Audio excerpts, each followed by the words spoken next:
Bonjour, bienvenue dans ce moment de partage et d'étude.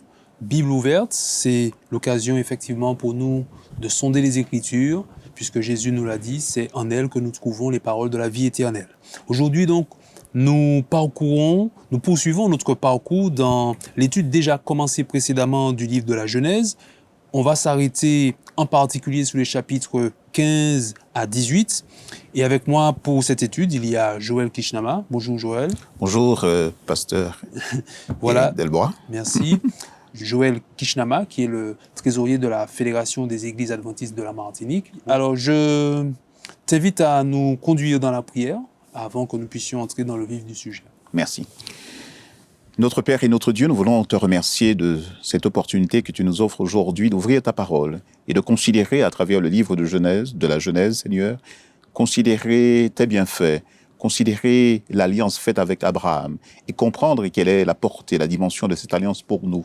Nous te remercions parce que nous savons que tu es l'auteur de toute alliance. Et par la foi, Seigneur, nous en sommes les bénéficiaires. Merci de ton amour, merci de ta grâce et merci du salut que tu nous apportes à travers Jésus-Christ. Puisses-tu bénir toutes celles et ceux, Seigneur, qui restent à la maison afin d'entendre ta parole. Puisses-tu nous conduire par ta grâce et permettre que ton peuple croisse et accomplisse sa mission.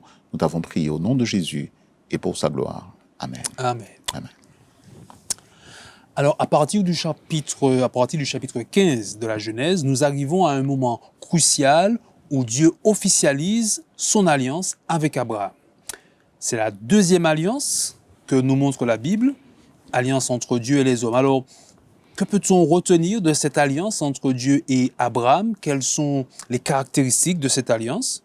Et puis, est-ce qu'elle nous concerne aujourd'hui? D'abord, oui. Permets-moi d'abord de saluer toutes celles et ceux qui sont avec nous aujourd'hui. Je vous transmets mes salutations à Jésus-Christ. Et puis, alors, pour répondre à ta question, effectivement, la première chose que l'on peut noter, c'est que Dieu est l'auteur de l'alliance. Oui. Tout comme la première alliance qui avait été conclue avec Noé. C'est Dieu qui fait le premier pas. C'est Dieu qui fait le premier pas, il est l'auteur de l'alliance. Et donc, cette alliance avec Abraham, et il en est l'instigateur, l'auteur également de cette alliance. Et alors, les caractéristiques de cette alliance, mais Dieu, en fait, cette alliance, c'est une promesse qui est basée sur la foi, puisque ça fait intervenir les dimensions de la foi, que sont d'abord la connaissance, il connaît son Dieu, Abraham, la confiance en Dieu, d'accord, et implicitement l'obéissance à la voix de Dieu. Maintenant, Abraham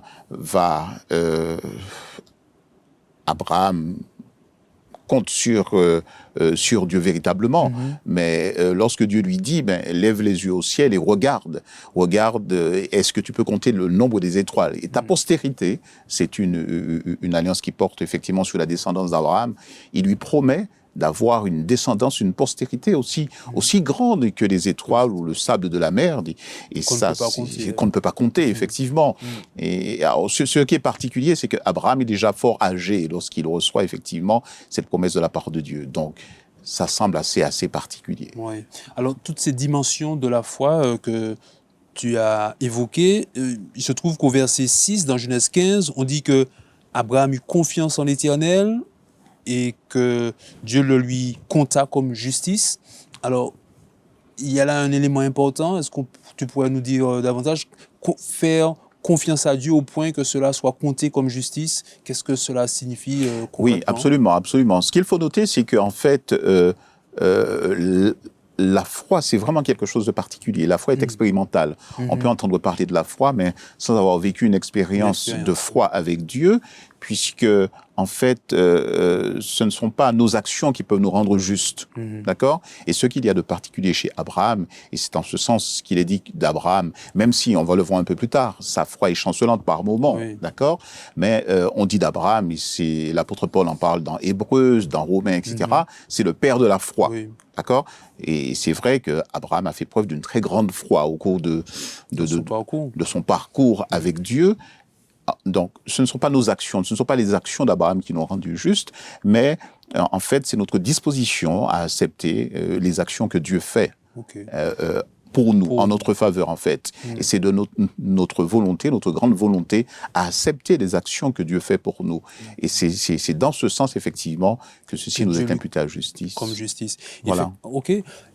Il est vrai que dans la culture ancienne, notamment dans le culte égyptien, c'est Oui. la somme C'est le mérite, tout des à fait. mérites qui finalement accordaient le salut ou pas aux défunts. Absolument. Et donc, Absolument. il y a vraiment un changement de modèle. En tout cas, Dieu propose Tout à fait. une Tout à fait. religion Tout à fait. basée sur cette foi. Et comparé, excuse-moi, Oui. comparé aux actions de la déesse, alors si c'était une déesse, alors, si on transpose cela, nos actions comparées à celles de Dieu, Ouais. ça veut dire qu'à tout prix, nous serions perdants, nous sommes perdants. Oui, c'est ça. Donc, lorsque les Égyptiens, effectivement, comparaient les actions des hommes pour mériter le salut, qui devraient en quelque part se mériter, s'acheter par les bonnes œuvres, Voilà. aux œuvres réalisées, aux actions d'un dieu ou d'une déesse, on voit bien qu'il n'y a aucune chance. Aucune chance, en fait. tout à fait. Maintenant, dans cette alliance entre Dieu et Abraham, finalement, le nom d'Abraham change en cours de Oui, route. absolument. À partir de Genèse 17, alors il y a un changement de nom qui s'opère. Dieu change le nom de son serviteur. Alors, est-ce que ce changement de nom est important? Qu'est-ce qu'il signale? Qu'est-ce qu'il signifie concrètement? Ce changement de nom, effectivement, puisque Abraham devient Abraham, ouais. ce qui signifie le père d'une multitude de nations, conformément à la promesse qui lui avait été faite, à l'alliance qui a été scellée. Oui, il y a une importance capitale pour nous, en tout cas, puisque par extension, nous sommes les bénéficiaires de cette alliance. D'accord. Et par la foi, nous pouvons, par la foi, toutes les fois que nous croyons, nous sommes les bénéficiaires de cette alliance, et donc qui a une portée, une dimension universelle, une portée eschatologique universelle qui concerne le futur. Et ceci va se vérifier plus tard, notamment à travers le sacrifice du Christ. Donc, nous sommes effectivement concernés, et ceci est très important, ce changement de nom, en quelque part, qui nous inclut en tant que descendants d'Abraham, descendants spirituels, en fait, d'Abraham, on peut le dire ainsi. On pourrait le dire ainsi. Alors, en plus, tout en restant, on reste encore quelques instants sur cette alliance entre Dieu et Abraham. Alors, il y a ce signe dans Genèse 17, verset 10. « C'est ici mon alliance, dit l'Éternel, que vous garderez entre moi et vous, entre ta postérité et après toi. Tout mâle parmi vous sera circoncis. » Ça devient le signe de l'alliance entre Dieu et Abraham. Alors, quel était le rôle de cette circoncision à cette époque? Et pourquoi aujourd'hui les chrétiens ne pratiquent plus ce rite complètement? Est-ce qu'il y a un autre rite qui serait équivalent? Bon, alors voilà. Qu'est-ce qu'on peut dire un peu de cette circoncision qui était valable à l'époque d'Abraham? Aujourd'hui, ce n'est plus pertinent. Alors, s'agissant effectivement de la circoncision elle-même, bon, on pourrait se poser la question de savoir pourquoi est-ce que Dieu a choisi ce signe. On sait que dans l'alliance avec Noé, Dieu va choisir un signe particulier comme témoin de son engagement, l'arc-en-ciel, pour indiquer que l'humanité ne sera plus jamais détruite, la terre ne sera plus jamais détruite par les eaux, par le déluge. Maintenant, il n'y a pas de réponse absolue à cela. Pourquoi est-ce que c'est ce signe, la circoncision, en fait, où tous les mâles devaient être circoncis, y compris Abraham lui-même, qui le même jour va être circoncis avec Ishmaël. Alors qu'il est déjà avancé en âge. Alors qu'il est déjà avancé en âge. Bon, pourquoi je ne sais pas, nous n'avons pas de réponse absolue. En tout cas, tout ce que nous savons, effectivement, c'est que ce signe était comme le sceau de la justice imputé à Abraham. Et donc, pourquoi est-ce que nous, aujourd'hui, je ne crois pas qu'il soit nécessaire de continuer à pratiquer ce rituel, qui n'était pas un simple rituel physique, pas un simple rite physique, puisque au-delà de cela, il y avait cette dimension, cette portée universelle, cette dimension spirituelle qui nous inclut. Et donc, dès lors que par la foi, nous entrons dans cette alliance avec Dieu, il n'est donc pas nécessaire, à mon sens, il n'est donc pas nécessaire, effectivement, de se faire, de pratiquer ce rituel. C'est un peu ça participe à l'ancienne alliance. Dieu l'a demandé à ce moment-là. Bon, il a ses raisons de façon précise, effectivement. Et puis, il y a autre chose, c'est que nous savons que le sacrifice du Christ, accompli pour nous sur la croix du Calvaire, ce sacrifice, à travers ce sacrifice, il a tout accompli pour nous. Donc, nous ne sommes plus dans un rituel, effectivement, dans un rite, un cérémoniel, mais nous sommes vraiment dans la dimension spirituelle et en foi, au sacrifice du Christ accompli pour nous, pour la rémission et le pardon de nos péchés, en fait. Très bien. Alors, on avance un peu dans l'expérience d'Abraham, qui fait cette alliance avec Dieu, un homme de foi. Dieu compte son expérience de foi comme justice. Et pourtant, au chapitre 16, on voit également les doutes d'Abraham. Sa foi vacille. Il va vers Agar, la servante de sa femme, pour avoir avec elle donc le fils, selon lui, que Dieu a promis. Alors, je lis peut-être juste un extrait dans Genèse 16, versets 1 à 3. Saraï, femme d'Abraham, ne lui avait point donné d'enfant. Elle avait une servante égyptienne nommée Agar. Et Saraï dit à Abraham, « Voici, l'Éternel m'a rendu stérile. Viens, je te prie, vers ma servante. Peut-être aurai-je par elle des enfants. » Et Abraham écouta la voix de Saraï. Alors Saraï, femme d'Abraham, prit Agar, l'Égyptienne, sa servante, et donna pour femme à Abraham, son mari, après qu'Abraham eut habité 10 années dans le pays de Canaan. Alors, en lisant la suite du texte du chapitre 16, on comprend que cette stratégie était une erreur, même si le plan paraissait cohérent, mais ça a été une erreur. Que pouvons-nous apprendre de l'erreur d'Abraham pour nous aujourd'hui ne pas reproduire sa faute, son erreur? Que pouvons-nous apprendre de cette erreur sur l'expérience de la foi? On a déjà un peu évoqué le fait qu'il y a des hauts et des bas, mais que pouvons-nous apprendre de l'expérience de cette faute d'Abraham? Oui, alors ce serait un peu facile de dire que Abraham, enfin je veux dire, s'arrêter simplement sur la faute commise par Abraham. N'oublions pas qu'Abraham a déjà un certain âge. Il reçoit effectivement cette promesse de Dieu.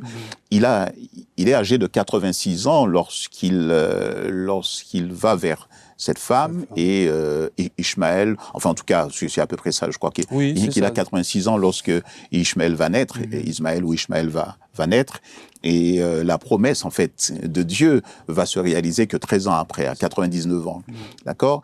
Donc Abraham qui décrit... Tout un contexte. Abraham qui est décrit comme étant le père de la foi, Abraham va chanceler, donc il ne s'agit pas de l'incriminer, loin de là, et tu fais bien de le noter. C'est particulièrement, je dirais que c'est pas si simple. C'est-à-dire que, imaginez, bon, je peux peut-être prendre une image, une métaphore.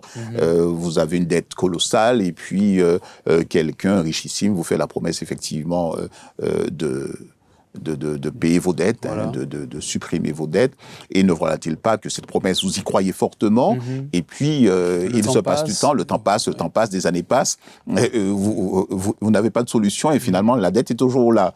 Donc Abraham se retrouve un peu dans cette situation, parce que alors, peut-être que s'il n'avait pas douté et il n'était pas allé dans le sens de Saraï, peut-être que Dieu, bon, ça on ne le sait pas, peut-être que la promesse s'accomplirait plus rapidement. Peut-être. Mais en tout cas, en fait, ce qui se passe, c'est que cette pratique, c'est une pratique de l'époque, oui. Et effectivement, il envoie vers sa servante Agar comme mère porteuse. Bon, on connaît la suite de l'histoire, on sait effectivement ce qui va se passer, en fait, le mépris d'Agar par la suite. Mais ce qu'il faut noter, c'est que souvent dans notre stratégie humaine, on oublie Dieu. Et Dieu garde un silence, parce que Dieu nous laisse faire, en fait. Et Saraï parle de Dieu, mais elle ne parle pas à Dieu, en fait. Oui. Et c'est là toute la nuance, c'est là toute la différence. Et parfois, lorsque nous sommes dans le doute, lorsqu'on sombre dans le doute, on se parle, mais on ne parle pas véritablement à Dieu. On cherche, effectivement, on finit par se convaincre de certaines choses. Ouais. On demande conseil, peut-être, aux hommes, d'une façon générale, mais pour garder la foi, il faut rester en communion, en relation permanente avec Dieu. Et c'est là la seule garantie que nous ayons par rapport à ça, en fait. Très bien, c'est un défi à relever C'est encore, un défi à relever qui n'est pas simple. qui n'est pas simple. J'insiste là-dessus, mais En tout cas, l'exemple c'est ce à quoi nous d'Abraham sommes appelés, oui, tout à fait. montre que prendre une autre direction, ce serait aller assurément vers un échec. Tout à fait, tout à fait. Alors, on poursuit un peu son expérience hein, au chapitre 18. On nous montre Abraham qui exerce l'hospitalité envers 3 hommes. Il les accueille avec beaucoup d'empressement. Alors, cette façon d'accueillir, il y a ce contraste aussi avec ce qui se vit à Sodome et Gomorrhe, où il y a plutôt de la violence, où les messagers, les étrangers sont plutôt violentés. Alors, la façon qu'Abraham a d'accueillir, certainement il y a là aussi une leçon pour nous aujourd'hui en 2022. Oui, c'est une véritable leçon d'hospitalité parce que Abraham, c'est un homme. On se souvient d'ailleurs au chapitre 14 ou même avant, lorsqu'Abraham part en guerre afin de ramener le butin à tout ce qui avait été dérobé par Kedorlaomer et les autres rois qui s'étaient attaqués à Sodome et Gomorrhe. Et Sodome et Gomorrhe avaient la réputation, on connaît effectivement ces villes, c'était des rois cupides, méchants, mais Abraham a quand même de la compassion pour eux, puisqu'Abraham va et ensuite ramène le butin qui avait été pris par ces rois-là. Donc, c'est une véritable leçon d'hospitalité. Alors, c'est vrai que le texte dit qu'en fait, il n'y a pas, comment dirais-je, ils n'ont pas l'habitude, il n'y avait pas beaucoup de voyageurs, beaucoup d'étrangers. Donc, il est très content de voir ces hommes, ces 3 hommes. Et là encore, il reconnaît que ce sont des serviteurs de Dieu, pour ne pas dire des anges, en quelque part. Donc, il va les accueillir. Et là aussi, c'est une leçon pour nous. Nous sommes appelés à accueillir l'étranger. L'étranger qui est dans tes portes doit être accueilli, lui offrir l'hospitalité autant que faire se peut, effectivement. Et c'est ce à quoi nous sommes appelés. Ça aussi, ça fait partie des dons spirituels, en fait. Okay. Et puis, Abraham, malgré effectivement la cupidité de ces villes, de Sodome et de Gomorrhe, leur violence, leur méchanceté, Abraham intercède en leur faveur quand Dieu l'informe que ces villes seront détruites à cause précisément de leur cupidité. Dans Genèse 18, verset 23, on a ce passage, cet échange entre Dieu et Abraham. Abraham s'approcha et dit, « Mais feras-tu périr le juste avec le méchant ?» Ensuite, il négocie. Il finit par dire que le Seigneur ne s'irrite point. « Je ne parlerai plus cette fois. Peut-être s'y trouvera-t-il 10 justes dans la ville. » Et l'Éternel lui dit, « Je ne la détruirai pas à cause de ces 10 justes. » Alors, pourquoi Abraham intercède auprès de Dieu pour Sodome et Gomorrhe? Alors qu'on a dit, on sait que c'était des villes assez violentes. Et finalement, quelle leçon pour nous dans cette expérience qu'il a avec Dieu et dans cette expérience d'intercession? Ce que nous pouvons noter à ce stade, c'est qu'Abraham, qui est hospitalier, donc Abraham a l'amour de l'autre, a l'amour de son prochain.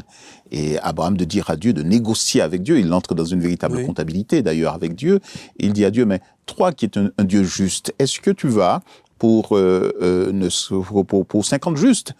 Est-ce que tu te vois détruire une ville, 2 villes pour 50 justes? Et puis, il entre dans une comptabilité. Alors, ça commence de 55, et après, ça passe de 10 en 10, 50, 45, 40, et puis après, bon, il descend carrément à 10, de 10, pardon, il passe à 30, ensuite 20, et Dieu lui dit, bon, et ça va jusqu'à 10. Et après, Abraham comprend que c'est même pas la peine de discuter avec Dieu, pour la simple bonne raison que il n'y a pas même 10 justes. D'ailleurs, ceux qui vont être conduits par les anges, c'est Lot, ses 2 filles et sa femme, qui va être malheureusement changée en statue de sel, puisque l'ange avait dit de ne pas se retourner, elle se retourne. Et puis, il a aussi l'amour de son neveu, parce que dès lors qu'il apprend effectivement que Sodome et Gomorrhe vont être détruites, il pense à son neveu Lot, qui habite là, qui est là. Donc, ça justifie aussi cette négociation, ce marchandage en fait qu'il a avec Dieu. Il est porté par l'amour, effectivement. Il est porté par l'amour de l'autre. C'est un philanthrope, on va le dire ainsi, effectivement. Donc oui. Peut-être pour conclure, parce qu'on arrive un peu à la fin de notre échange, quand on considère ces quelques chapitres dans Genèse 15, 16, 17 et 18, qui nous parle de cette alliance entre Dieu et Abraham. Si on peut synthétiser, peut-être conclure ainsi, quels sont les grands points qu'on doit retenir de cette alliance et en quoi aujourd'hui cette expérience d'Abraham peut enrichir notre propre foi au quotidien. Oui, en fait, ce que nous pourrions dire en conclusion, c'est que Dieu demeure toujours l'instigateur, l'auteur d'une alliance. Et lorsqu'une alliance est conclue avec nous, d'accord, cette alliance est certaine et véritable. Maintenant, il nous demande d'être patient, et c'est là que le bas blesse. C'est-à-dire, on n'est pas... l'être humain, d'une façon générale, n'est pas très patient. Lorsqu'on nous promet quelque chose, on a tendance à insister, on veut que la chose se réalise rapidement. Il se trouve que, et c'est ce qui fait flancher, faillir notre foi à un certain moment, parce qu'on ne voit pas... c'est un peu comme le retour du Christ qui est annoncé, et voilà, on attend, on prêche le retour du Christ. On se dit même que ceux et les contemporains, enfin, il y a 150 ans, ceux qui ont vécu le grand désappointement en 1844, que s'ils étaient rêvés aujourd'hui, s'ils sortaient de la tombe, ils seraient peut-être encore surpris de voir que nous sommes sur Terre. D'accord? Donc on prêche le retour et il ne vient pas. Mais on sait qu'il tarde à venir parce qu'il voudrait que tous ses enfants soient prêts. Et voilà. Donc la patience, mais en conclusion, je dirais également que il faut fortifier la foi, en fait. Parce que c'est la foi qui nous aide à rester patients et à attendre patiemment que se réalise la promesse, que se réalise l'alliance. Et pour ce faire, nous avons besoin d'être en contact régulièrement avec Dieu, afin d'alimenter notre foi à travers sa parole, qui nous donne confiance, puisque plus on étudie, plus on aura confiance en Dieu. Et lorsque nous avons confiance en Dieu, et puis être certain d'une chose, c'est que nous sommes toujours les héritiers de cette promesse à travers le sacrifice du Christ, dès lors que nous croyons en ce sacrifice. Et là aussi, là encore, c'est la foi qui intervient, qui est notre seule garantie, quoi. Nous sommes sauvés par grâce et au moyen de la foi. Au moyen de la foi, en fait. Alors, voilà. Je retiens cette phrase, ne pas seulement parler de Dieu, mais parler avec lui. Parler avec lui, oui. Parler avec lui pour affermir notre foi et être sûr du chemin que nous empruntons. Alors, je t'invite à prier avec moi. Nous allons clôturer ainsi ce petit moment. Seigneur, merci de nous avoir conduits dans l'étude de ta parole. Nous croyons que tu nous accompagnes chaque jour afin que notre foi demeure et qu'elle ne vacille point, mais que nous puissions grandir chaque jour en partageant cette bonne nouvelle du salut autour de nous. Merci donc de bénir ton peuple qui te fait confiance jusqu'à ton retour. Nous t'en prions au nom de Jésus. Amen. Merci. Amen. Bon sabbat à toutes et à tous. Que Dieu vous bénisse. Merci. Voilà. Merci de nous avoir suivis. Restez connectés pour la suite de nos programmes.